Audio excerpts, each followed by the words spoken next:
The Pembrokeshire Sports Update. Good morning, Bill. Good morning, Tom. How are you? Back late, nice day, and more importantly, nice day tomorrow. We surely Yes, get a bit of cricket tomorrow, which is great. we've got to get a little bit of cricket. In fact, we'll probably start with that in a moment because Bill, you weren't here last Friday, and I'm going to put you in a comfortable situation and say congratulations well, we've talked about this before, but congratulations on your BEM. And last week you were celebrating in style. Yes, we were invited to the first King's Garden party at Buckingham Palace. 8,000 people there, Tom. That was an Wow. experience, queuing up to get in there with all the security arrangements 3 days before the coronation. I saw more machine guns there than I've seen in my life, so that was interesting. But it was a lovely atmosphere there. It was a fantastic day. Camilla and Charles were both around meeting the folks. They actually spoke to several people 3 foot from us. I was happy for them. I'm not one who wants to talk to royalty. It's great. But it was an epic day, and we had a lovely time. I have to say, my daughter Wendy and my son-in-law Richard cared for us, taking us around the underground to things, which is not my cup of tea, let me tell you. But we had a lovely time. And then the next day we went with Stephen Crabbe, our MP, on a guided tour of Parliament, which had closed the day before. So it was like a ghost town. It was fantastic. But there were some people there, including David Davis, the Brexit secretary. We had a long talk to him, ex-Brexit secretary. And best of all, Tanny Gray-Thompson. And we had a mutual friend in Paula Craig, who we've spoken to on air, and I've written about from Fishguard, who is a wheelchair athlete herself. So it was lovely. So very nice time. Thank you. That's fantastic. So if you want to see some of the pictures, we finally had them, Bill. We've only waited a couple of weeks, but they're currently on our website and on our Facebook as well of when Bill was, when you were presented the award by Lord Lieutenant Sarah Evans in County Hall. Sarah Edwards was a lovely person, and that was another highlight because my family were there. Llewellyn, our grandson, was there with Helen and Wendy and Richard. She's a lady of the highest caliber, let me tell you. She's fantastic. So yeah, congratulations, Bill. And well, I know that some of the pictures are already in a frame, which is great. We just mentioned there about this lovely weather that we're hopefully going to maintain over this weekend, and this is important and crucial for the cricket because it hasn't got off to the best start, has it, weather-wise? No, it's been stop-start. I mean, last week I was amazed at how many games were played. There were relatively few games cancelled because of the weather. You can't play cricket in the rain. The ball is like a bar of soap if you do that. But it's sure to be a full programme this week, and that's great because clubs are itching to carry on. We talk about the rugby in a minute, but it's a cricket season now, not a rugby season. And there's some big games this weekend. Carew entertain Burton. That should be a good match. Carew will start as slight favourites there because they're experienced. Then you go to Branston against Saundersfoot. And Saundersfoot have made a good start of the season. They've got some class players there. Loreni play Nayland. That's always a battle. In previous years, that's been one of the deciders for the season's championship. Both have started off okay, but they got room for improvement. Langham play Narberth, and St Ishmael's entertain Cresselly, who started the season with a bit of a bang. It seems to be their philosophy. You bat first, whatever you score, we'll get.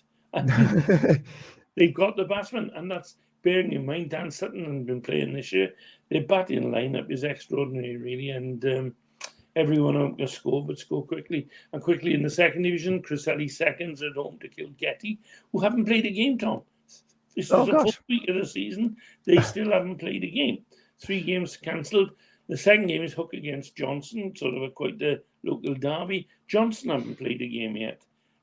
Wow. 3 games, supposed to be 3 games off because of pitch problems.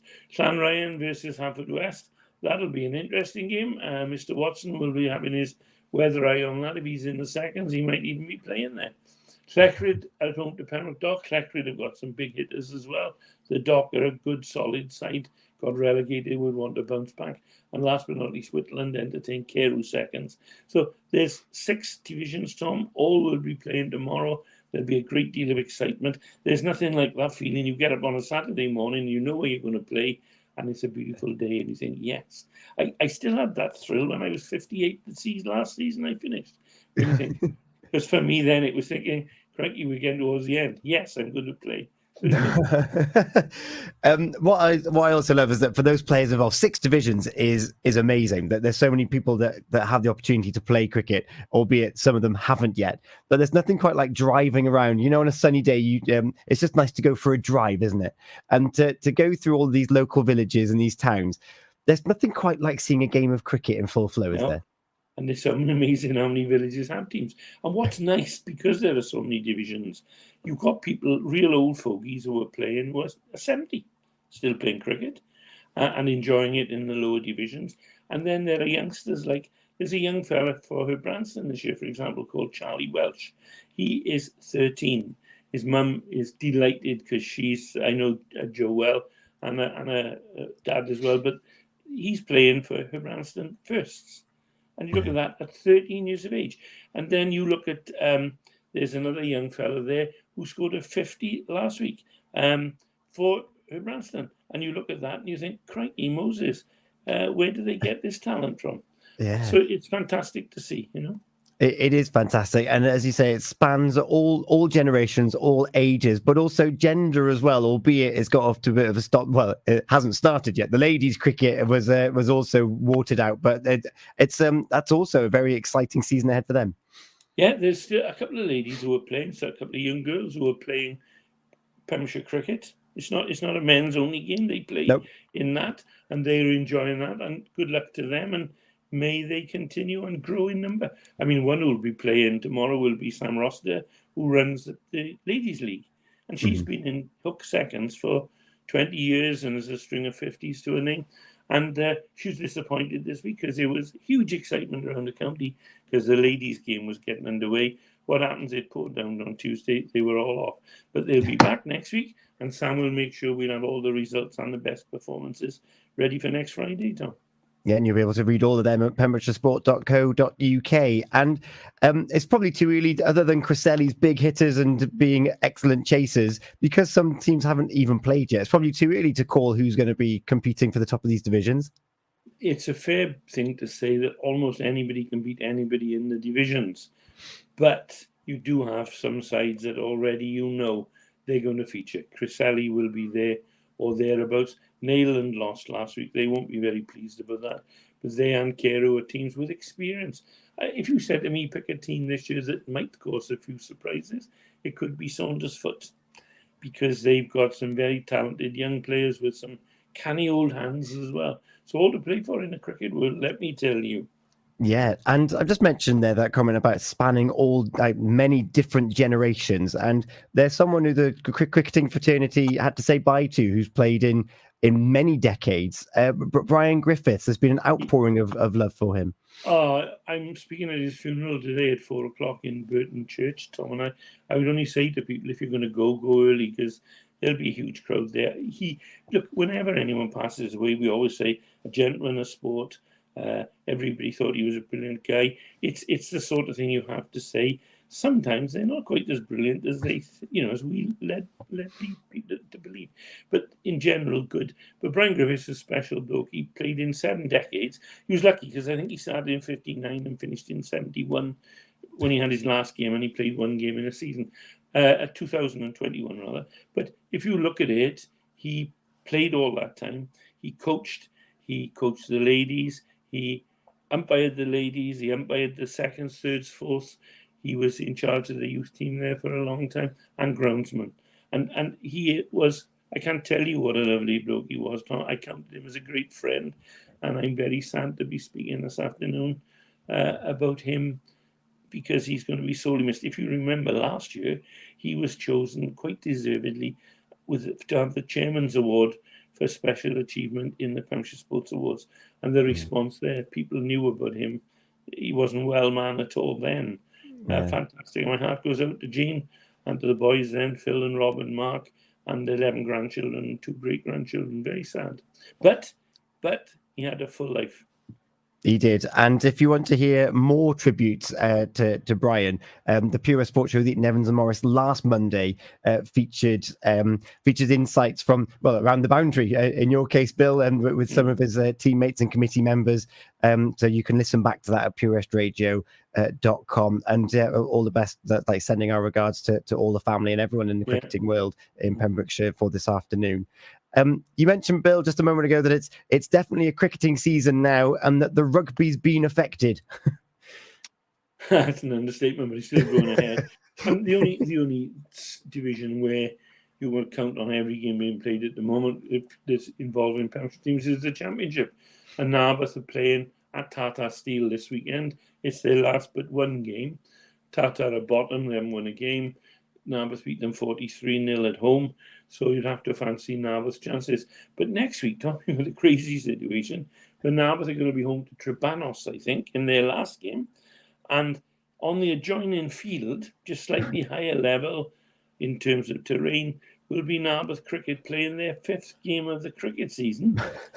And the ball could fly across, goodness knows. There is talk about Narberth Rugby going to play on the top pitch, where the seconds normally play. Okay.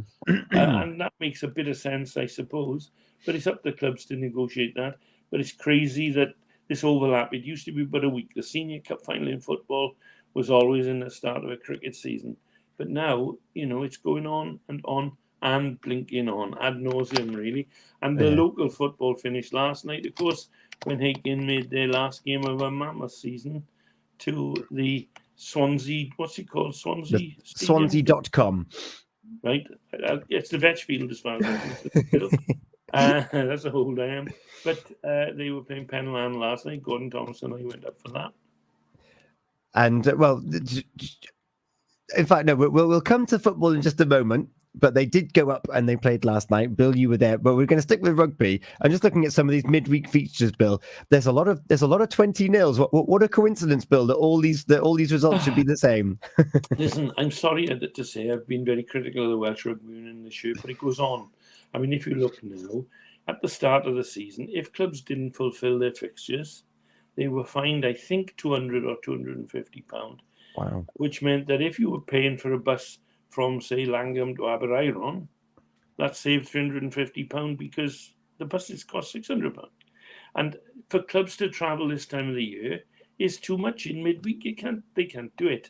And, this week, if you look, what the Welsh Rugby Union did then halfway through the season, because there was this plethora of postponements and cancellations, they decided they would punish the clubs by giving the team that's offended against 20 points, which is the equivalent of 4 tries, which is the equivalent of a bonus point, win 5 points. And they dropped the fine. So now you've got teams saying, well, hang on, we got fined for that. Why aren't they getting fined for it? We should have our money back. And they're awarding 20 points. If you look at the results this week in midweek, they're as follows. Division 3 West A, St. David's 0, St. Clair's 36. St. Clair's are likely to be promoted. And Neyland 12, Lampeter 42. The other side in contention for the title. Well done to the teams that play it. The others, Crymych, congratulations to Crymych. They're promoted. Crymych 20, Llanelli Wanderers 0. That's because Llanelli couldn't travel. Gowerton 20, Whitland 0. Whitland didn't have a team. Buryport 20, Milford Haven 0. Milford didn't have a team. Lampeter 20, Langham 0. Same there. Aberaeron 20, Pembroke Docklands 0. Same there. So it's just become not a farce. That would be the teams, because they're struggling. But you that allied to the fact that they lose 4 Saturdays a season to these stupid autumn internationals, which are fundraisers. But have them, but don't stop teams playing. And 5 Saturdays where they're playing in the Six Nations. And it means that clubs are stopped from playing rugby. And it's all about grassroots rugby as well as Wales. I feel very strongly when the Welsh Rugby Union need to kick up their pants to start thinking about the lower divisions. Yes. I've had my rant for the day. Sorry about that. But it is a shame because there's a lot of passion for grassroots rugby, and it does feel that it's just being stifled, and it does leave a bit of we're coming to this tail end of the season now, a long season because of all these breaks, and it does put a bit of a bitter taste in your mouth. And my concern is that it puts people off at the beginning of next season. It's like, do you remember how it finished last time? Yeah, exactly. And the other thing that I didn't mention, of course, they had this ill-conceived divisional cup. So all the teams in Wales across the Division 3s would be playing. Pembrokeshire ones all played, I think, Division 3 Central or West Central, and because they were 4 in a section, they had 3 games each. Some teams had 2 away games, some teams had 1 away game. Yeah. So, and then sides were playing their 2 home games and not playing their away game, and it just led to a farce. Yeah. Now, that's another thing they can kick out. I'd have tried it. Good luck, kick it out. That's 3 more Saturdays where they can play league rugby and get the season finished. Another rant over. Stop making me rant. I'm going to stop making you rant, because I'm going to mention that there is still some excellent rugby, particularly in under 17s. The Mike Fry Cup took place in Tenby. Yeah, that was played in midweek finished under lights, but that was an epic game. The idea of Mike Fry Cup, Mike was a great proponent of youth and junior rugby, and he spent all of his non-playing time promoting that with Ken Davis, who does a wonderful job. And that was inaugurated in memory of Mike. It's nice it's played at Tenby, which is his home ground, and that's played under 17, which bridges the gap between juniors at under 16 and youth at under 18 or 19. They can still play 16-year-olds. Lots of these boys have played in that final, have been playing youth rugby all season. But it gives others a chance, Tom. And Pembroke were playing there against Haverfordwest. Not the top teams in the youth division, so that shows those clubs are coming through. Ken Davis said it was one of the best games he's seen all season. Pembroke 35, Haverfordwest 20. And if Ken, he knows his rugby, and if he says it's good, it was good, fast, committed, well refed, great support from Tenby and from the clubs. Apparently Tenby a brilliant host, so that Mike's wife Jo presented the trophy to the winning captain from Pembroke. So a wonderful night. So that's what we want, isn't it? Yeah. Yeah, that's what we want. We want these young boys to grow up knowing that there's a future in playing sport, even if it's just enjoyment for your local team, or whether there's something up the line. It's great that these opportunities come about, and we hear from Ken on Monday as well. You can catch up at purewestradio.com. We've got Jason Chapman. Nice message from Jason. I saw him at the Liberty Stadium last night. He didn't see me. He was too far away, but I spotted him in the crowd there, yeah. You spotted him. And, Liberty Stadium. Let's actually swing back round to football. We'll save Liberty Stadium, Swansea.com Stadium. You're getting me doing it now, Bill. Lots of football has been taking place. Let's start off at the Oggy Bridgemeadow Stadium with the Senior Cup final that took place, because, of course, we didn't see you last week. But that whole day, actually, Bill, you brought me into to the inner sanctums of the pre-match, the goings-on with the annual referees' lunch. It's what a lovely time for all those referees to get together. Yeah, and I can see you enjoyed meeting all the refs, Tom, and they're all very pleased to meet you because they're grateful for the support given by Pure West for local football, all sport. So, yeah, it was a lovely day. It was an interesting day because I felt sorry for Monkton Swifts. They lost 5-1. Goodwick were well on top. Rhys Jones, who'd come from Cardiganshire football, lovely lad, young, very modest. He scored 4 goals. And the question being asked was, has anyone ever scored 4 goals before? And Gordon Thomas and I felt, no, they hadn't. Till we talked to Brian Morris, the know-it-all chairman. I mean that in the best possible way, Morris. We bumped into him after we interviewed him, and he was saying he'd played in a game where they'd suffered the same fate. And that time the score was 5-1. Monkton Swifts beat Goodwick. So things go round, don't they? And Kenny Lawrence, good job I haven't seen Kenny, or he'd have told me. He scored 4 in that game. And the Swifts won it. So it was a lovely day. There was a huge crowd there.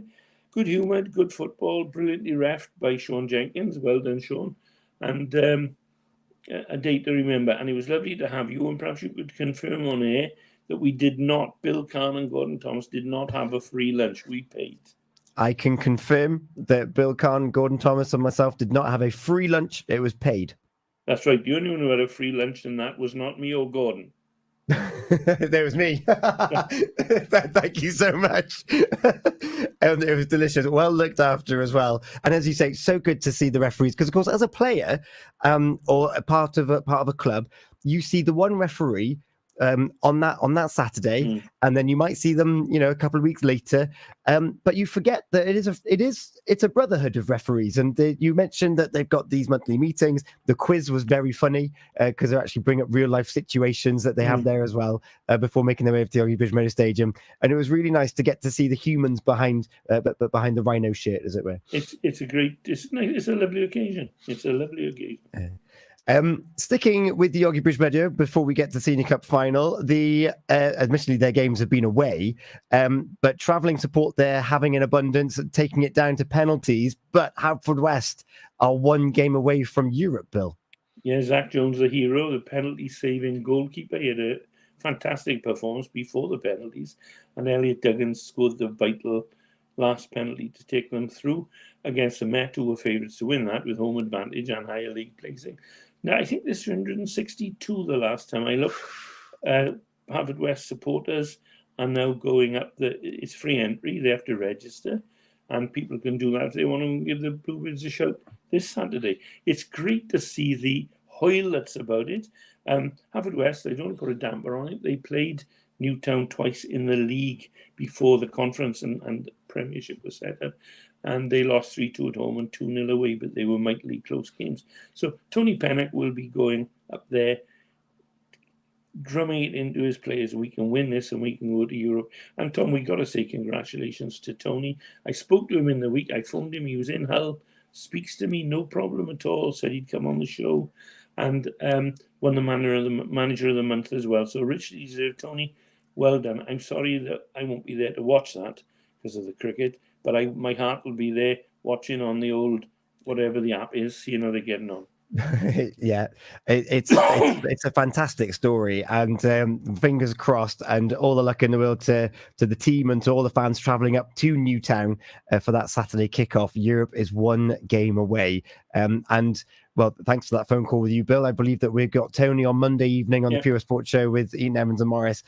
Either way of how that game goes, so fingers crossed and all the best there. Bill, we've been hanging on talking about it up until now, but you went to the Swansea.com stadium last night. Why were you there, and what did you witness? Well, you built up to the final very nicely, Tom. Well done. I went up as a guest to Bob Wegood, who was the league secretary, West Wales secretary for 33 years and is now retired. He invited me up, so I went into the guest box with the food. Gordon Thomas was on the press bench. No food, but Marilyn, my wife, gave him a couple of beef rolls to make up for it because he's straight out of work. Sadly, no fairy tale ending to the season. If ever a club deserved a trophy, it was Aiken United. After their adventures this year, they've carried the Pembrokeshire flag with great distinction all over, from north to south, from east to west. I hope they would beat Penlan, who they beat in one cup competition this year, 5-0. Penlan and no mugs, they're going to win the West Wales Premier title. Aiken went 1-0 up half-time, deservedly so. They could have scored a few more. They had to settle for Jack Britton's header. Second half, they seemed to run out of steam just a bit. You could see their play getting flatter. Very physical side, Penlan. Not bad at grumbling at the ref either. The crowd there was huge and very vociferous on both sides. But Aiken conceded 2 goals, the second in the 77th minute, and they couldn't get anything back in after that. So it was a sad day for Aiken because they had played so well to get there, and I felt we're going to win it. I really thought they were going to win. My commiserations to Scott and Anthony, the two managers, and the players who gave 100%. They ran their legs off. It's a big pitch. And in the end, just didn't quite have it on the night. So they were all staying in the Dragon Hotel in Swansea last night. I think in the end, with so many supporters going as well, all 60 rooms were booked out to Aiken players and supporters and officials. So, and to Daisy Picton and Janet, his wife, 2 of their best supporters. Daisy is the touch judge for many years, their flagman. They're going up from there. They're staying overnight, and they're going to Warner's in Wiltshire to have a weekend of 60s pop music. Lucky them, eh? Oh, that sounds great. Can we get on that bus? And last night in Swansea as well was one of our well-known groups that you and I love, Mike and the Mechanics. My daughter and son-in-law were there watching that as well. bit more about that later, perhaps. A bit more about that in just a second, indeed. And it is a shame for Hakim because the history books won't look favourably on this season for them. But they, as you just said, they have been fantastic. As you say, travelling north, south, east, and west. What flag bearers for the county, but just one goal away from, or 2 goals away from getting some spoils. It's been a fantastic season in the football and all divisions. It's been quite remarkable. Before we go then, Bill, we have got someone representing UK athletics. Heather Warner, we know as Heather Lewis Fraser, and I've interviewed her. I once had her laughing when I stopped her and a friend from New Zealand who were on a training session in Haverfordwest, got my tape recorder out. They were too quick for me to walk alongside them, so they had to stop for 5 minutes, and I interviewed them there. But Heather's a lovely girl. She's from the farm. It's named, what's it called? The kids can go and visit. Folly? No. Wilhelm? No, I'll come back to you with that. Okay. But her family run that. It's on the road out towards Canaston Bridge. It'll come to me. Clarkenhill. Oh, yes. Oh, I love it there. Sorry, Heather. I'm 76. Just remember that. And she's been picked for the UK athletics team for the European 20 kilometres race walking event in Podobrady in Czech Republic on the 21st of May. She came 13th the last time they were held in 2022. So we're hoping Heather can beat that. She's another one. What a great ambassadress, if there's such a word, for ambassador will do for Pembrokeshire and for Wales with her race walking. She's a cracking lady. Yeah, so all the best. Sending Heather. Good luck, Heather. Yeah. Mrs. Warner. Oh, fantastic. And we'll find out. Well, I've no doubt that, Bill, you'll be writing about it on pembrokeshiresport.co.uk as you do with all of the results. And well, hopefully you're in for less frantic weekends now that some seasons are actually concluding and you can focus on that cricket. You wouldn't believe, Tom. Yeah. Yeah. You've just kind of you've alluded to a certain act, great act that was playing recently, and it's Feel Good Friday, Bill. Yeah, well, I always like to pick a record, normally from the 60s. But my daughter Wendy and my son-in-law Richard went to Swansea last night to see Mike and the Mechanics live in the new, I don't know what it's called there, the new stadium that's there. They don't go to the Grand Theatre anymore, places like that. No, it's the Swansea Arena, I believe it's called. You got it. Thank you, Tom. You keep me up to date. I like that. And Mike and the Mechanics. And Marilyn and I have been to see them twice, once in the Grand and once in St. David's Hall. And they're an amazing group. So this week, it's 1988 the record came out, mind, and it was top of the pops all over the world. And when I used to teach kids and talk about poetry and music, mixing with songs like Yesterday and Big Yellow Taxi, I always used The Living Years by Mike and the Mechanics as an example of words that can convey emotion and feelings, you know? So I thought, why not give Tom and the listeners a bit of a blast show? I'm not stuck in the 60s. I'm just fairly well anchored there, but I can't escape. Do you know what I don't know if I mentioned it. Did you know what year Mike and the Mechanics came out? You're an aficionado. No, I don't. 1988. 1988. Yeah. Gosh. So I'm not that much of a fogey. I can escape occasionally. It's like the Hotel California. Yeah. I'm locked in. I can never leave, but I can just half escape. So Mike and the Mechanics. Mike and the Mechanics. That's on the way for us now. It's been great to catch up with you, Bill. After having not seen you last week, lots covered. I'm looking forward to doing it all again next week. And of course, we've got the sports show with Eaton Evans and Morris on Monday evening. Thank you, Bill. See you soon. Good night. Good night. Bye, everybody. Ta-da. Good luck. Feel Good Friday with Pem's Pay.